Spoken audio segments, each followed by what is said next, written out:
no one had ever had sound in a film till like.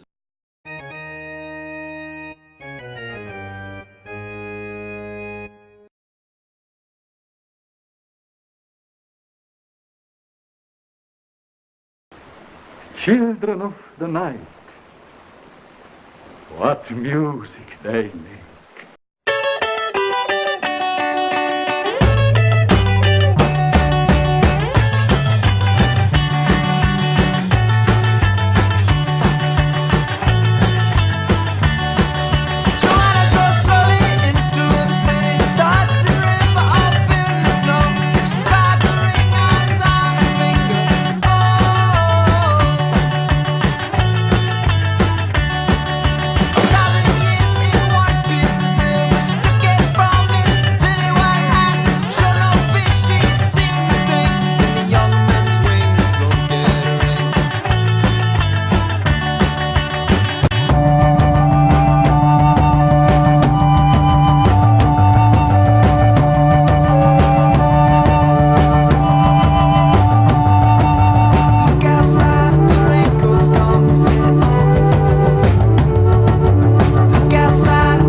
Next time, he'll have me bummed by a big gay werewolf, I swear.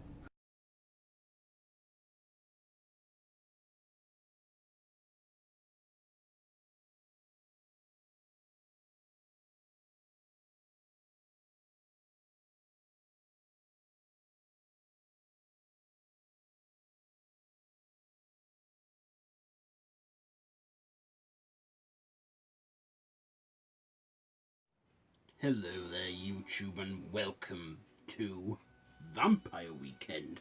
Yes, it's another bank holiday weekend, so I thought, well, I'd dedicate a week to my second favourite supernatural creature. So we've had Werewolf Week, this is Vampire Weekend, and I thought I'd kick it off with a double review of an original versus remake, and that is on Dracula. So, the godfather of all vampires. So, let's start with Dracula 1931. Directed by Todd Browning, starring Bela Lugosi, Helen Chandler, David Manners or something, Dwight Fry, and Edward Van Solen. Or something. So, this is a 1931 classic from Universal, based on Bram Stoker's greatest book, Dracula. Basically, Dracula wants to reunite with his soulmate, who he believes she's been reincarnated as Mina Murray. So, yes, this it's an old film. It's black and white, but I'm not bothered about that. I'm bothered about the fact that it stood the test of time. I mean, yeah, there's old footage of it and that, but I watched this and it was a remastered HD edition, so I saw it remastered in HD with a better quality of picture. So let's get on to my likes and my dislikes. First of all, the likes. I liked, Bela Lugosi's performance in this. He's a Hungarian actor. I think he was meant to be Romanian in this, but either way, he sold it. He just looked perfect as Dracula, and this was the role that sort of typecasted him. But he's known for that one role, and well, basically he set the standards for Dracula, what Dracula should look like and everything. He is the original the original Dracula on screen. I mean, we did have Nosferatu about 9 years before, in 1922, which was meant to be Dracula. But this is the proper film adaptation of Stoker's book.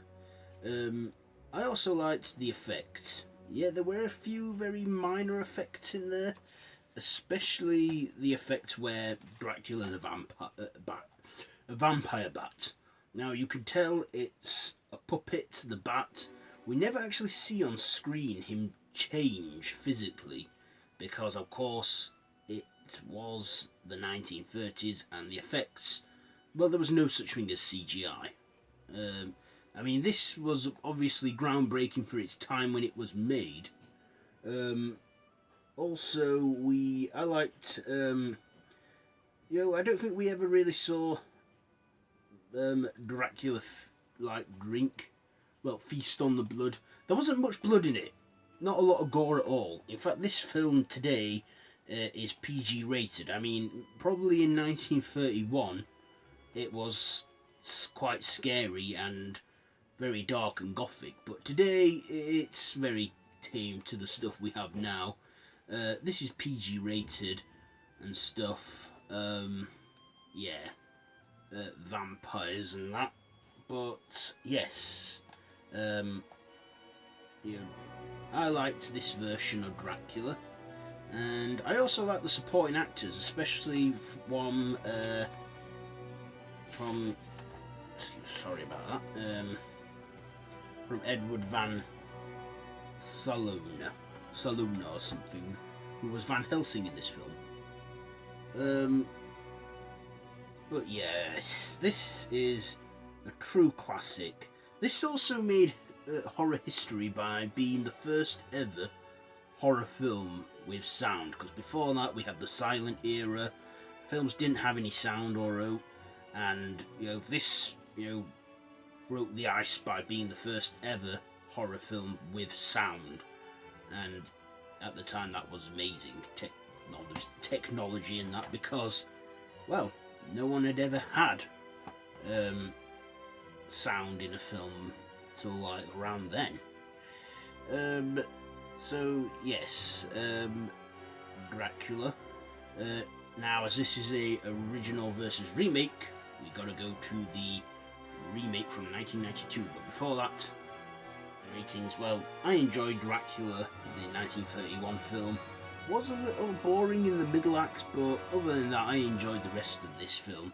In fact, it did pick up quite quickly. There was probably like a 10-20 minute gap where not much happened, and it did bore me a bit. But other than that, I enjoyed this film. It was very entertaining, despite it being black and white. But hey, I like black and white films. Sometimes it works, and for this it did. Not to mention, it was probably had a lot of its budget done from the sound effects and that. It also had a good soundtrack. So yes, Dracula 1931. I'm going to give it... do you know what? I'm going to give this 3 steaks out of 5. 3 steaks out of 5 for Dracula 1931. And now for the 1992 adaptation, Bram Stoker's Dracula. A review on that. Okay, so Bram Stoker's Dracula 1992, directed by Francis Ford Coppola, starring Gary Oldman, Winona Ryder, Anthony Hopkins and Keanu Reeves. So this is a 1992 adaptation of Bram Stoker's classic Dracula.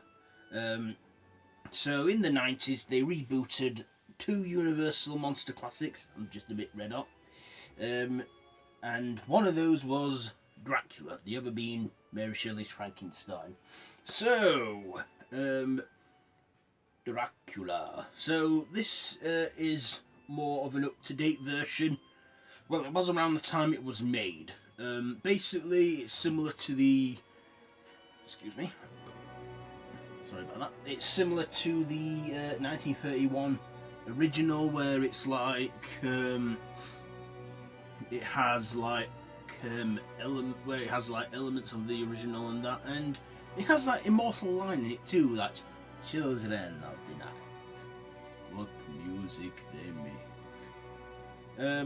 Also, we get a little bit of a backstory in there to Dracula, how he became the vampire we all know him as, and that he's Vlad the Impaler, and that Mina Murray is his lover, yeah, his soulmate reincarnated. Okay, so let's get on to the likes and the dislikes about this. First of all, I loved the effects they had. Early 90s, and the effects were good. A lot of the stuff Gary Oldman went through in that role, he had a lot of makeup and everything done.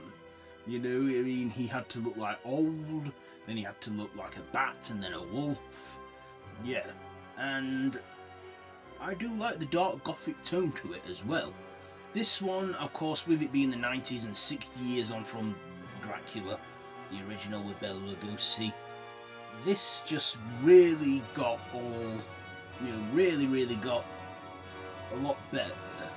I mean, this had a lot more sex and blood and nudity in it. I mean, the 1930s, I guess there was only so much you could get away with, but this is like the 90s, and yeah, they really upped the game in this with the adult factor. And also we get Anthony Hopkins as Van Helsing, and of course, no, I don't think they could have picked a greater actor to play him. I always think that if they're going to redo Hammer House of... Well, no, they already are doing Hammer House of horror films. But if they should ever need a new Cushing and Lee, I think Hopkins and Oldman would be perfect for that. I mean, do you agree with that? Anyway, yes, Dracula, is trying to get to Mina, and of course he turns Lucy into a vampire, and we get all like gore and everything in this. We get dark gothic feels to it, and that it is a true classic, just like the original, and I do enjoy this one a lot. Gary Oldman does a great performance as the infamous Prince of Darkness. So does Anthony Hopkins as Van Helsing. This is just like pure love and romance, where they can only be reunited in the afterlife. I do like the the whole backstory in this that they show at the beginning, and this is very true to the book, I would say. A little more true than 1931, but still, I do like the original Dracula, and I did give that a score of 4 steaks out of 5. So, final thoughts and ratings. I enjoyed Bram Stoker's Dracula. The effects were great, the story was great. I think they did Bram Stoker proud in this. Gary Oldman did a great job in this role. Keanu Reeves, I can't say the same for him, but other than that, everyone else did a great performance in this. I enjoyed the story and everything, the effects, it's just was great. Good film. A really good classic horror. Okay, so enough rambling. So with all that being said, again, I think I'm going to give Bram Stoker's Dracula 4 steaks out of 5. So when it comes to originals versus remakes, I guess when it comes to Dracula with the original versus remake, they both are as equally good. So in this one, it's a draw. So yes, this has been Vampire Weekend Day 1, and there'll be a lot more tomorrow in Day 2. So if you like this video, be sure to give it a big thumbs up. Don't forget to share with your friends. Don't forget to subscribe to the channel if you haven't already. Be sure to hit that Be sure to hit that notification bell. And all my social media links are down below in the description, with my Facebook group, The Random Horror Madhouse. So, yeah, that's pretty much it for today. So, till next time, don't have nightmares.